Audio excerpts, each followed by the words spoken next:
Neelam Mishra channel में आपका स्वागत है। एक बार एक रानी नदी पर स्नान करने के लिए गई। वहाँ पर उन्होंने अपना हीरो का हार निकाल कर जैसे ही अपनी दासी को देना चाहा, इतने में ऊपर से एक बाज आया और झपट्टा मार के वो हार लेके चला गया। जब तक रानी समझ पाती तब तक वो ओझल हो चुका था। सारी दासियां जल्दी से दौड़ने लगी, उसके पीछे खोजने लगी। रानी भी परेशान होने लगी और किसी तरह से वापस महल आई। महल में राजा साहब को ये बात बताई। राजा साहब ने कहा, कोई बात नहीं, मैं तुम्हारे लिए दूसरा हीरो का हार बनवा दूंगा। लेकिन रानी नहीं मानी। रानी ने बोला, नहीं, मुझे तो वही चाहिए। उस हीरे के हार से मेरा बहुत लगाव था, मैं उसको नहीं खो सकती। आप किसी भी कीमत पे मुझे वही हार चाहिए। और ऐसा कह के रानी साहब को भवन में चली गई। अब राजा परेशान, क्या करें? राजा को कुछ समझ में नहीं आ रहा था।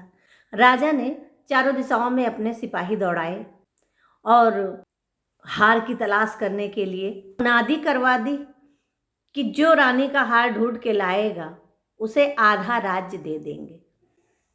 अब इस लोभ में आकर प्रजा के सभी लोग उस हार को खोजने के लिए निकल पड़े। किसी ने एक नाले में चमकता हुआ हार देखा तो उसने बताया कि हार इसी में है।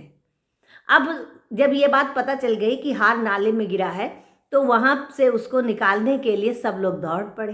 कोई सोचे मैं निकाल लूँ, कोई सोचे मैं निकाल लाऊँ, कोई सोचे मैं निकाल लाऊँ तो मुझे आधा राज्य मिल जाएगा।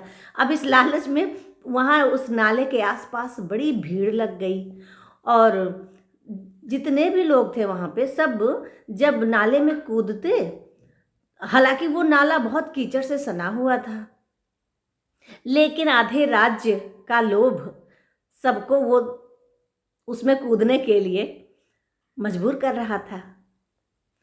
अब उसमें जो लोग भी जाते तो हार पता नहीं कहाँ गायब हो जाता, हार दिखता ही नहीं और निराश होकर वापस आ जाते। उस राज्य का जो सेनापति था उसने सोचा, क्यों ना वो हार मैं ही निकाल लूँ, जिससे मुझे मिल जाए राज्य। ऐसा सोच के वो भी गया और वो भी नाले में कूद पड़ा और उसने भी बहुत छानबीन की, बहुत कोशिश की, लेकिन हार नहीं मिला।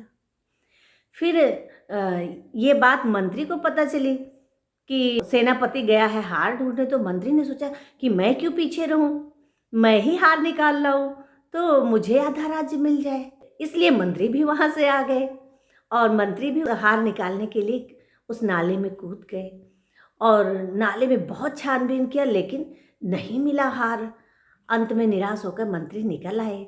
इधर राजा परेशान कि आज सब लोग कहाँ चले गए हैं। तो पता चला कि सब लोग नाले के पास गए हैं, वहाँ पे हार मिलने की उम्मीद है। तो राजा ने सोचा, अच्छा, अब राजा को दिखने लगा कि कहीं ऐसा ना हो कि ये हार ले आए और आधा राज्य से मुझे हाथ धोना पड़े। ऐसा सोचकर राजा चल पड़ा। उसने सोचा, क्यों ना मैं ही वो हार निकाल लाऊं। अब राजा वहाँ पे आया तो देखा कि नाले में सब लोग कूद रहे हैं और उसमें कीचड़ से सने हुए निकल रहे हैं, पर किसी के हाथ में वो हार आ नहीं रहा है। राजा ने भी नाले का बहुत सूक्ष्मता से निरीक्षण किया और उसके बाद राजा को हार दिखा तो राजा भी जल्दी से उस नाले में कूद गए और राजा साहब बहुत मेहनत किए, खूब छानबीन किए, पर अचानक से वो हार गायब हो गया, दिख ही नहीं रहा था। राजा बड़े परेशान, क्या करें।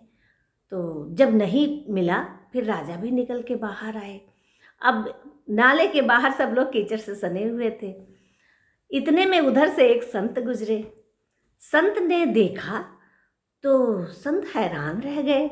संत ने किसी से बोला, क्या बात है भाई, क्या यहाँ की ये परंपरा है कि राजा, मंत्री, सेनापति, सैनिक और सभी प्रजावासी कीचड़ से सने होके खड़े होते हैं? ये कौन सी परंपरा है? तो वहाँ पे उपस्थित लोगों ने बताया, नहीं, ऐसी बात नहीं है। बात यह है कि रानी साहब का हार इसी नाले में है, लेकिन हम लोगों को मिल नहीं रहा है। तो वो संत बहुत तेज से हंसे और उन्होंने बोला, अरे आप लोग नाले में कूदने से पहले एक बार ऊपर देख लेते। असली हार तो वो ऊपर लटका हुआ है, ये नाले में तो उसकी परछाई दिखती है। परछाई कहीं सही होती है? और सब लोगों ने हैरानी से जब ऊपर देखा, देख रहे हैं एक पेड़ पे वो हार लटक रहा है। ऐसे ही हम संसार के सुखों में उलझे रहते हैं, सोचते हैं ये मिल जाए तो सुख, ये मिल जाए तो सुख, ये मिल जाए तो सुख। पर असली सुख तो उस मालिक में है, परमात्मा में है, भगवान में है। इसलिए संसारिक सुखों में अपना जीवन ना बर्बाद करें, उस परमात्मा को पहचाने। तो कैसी लगी आपको आज की ये स्टोरी? कमेंट करके ज़रूर बताइएगा। साथ ही नीलम मिश्रा चैनल को ग्रो करने के लिए थोड़ी मदद कर दीजिए ना। हमारा लेटेस्ट वीडियो ये रहा, आपका मनपसंद वीडियो ये रहा, और चैनल को सब्सक्राइब करने के लिए कोई ज़्यादा मेहनत की ज़रूरत नहीं है, बस यहीं क्लिक कर दीजिए।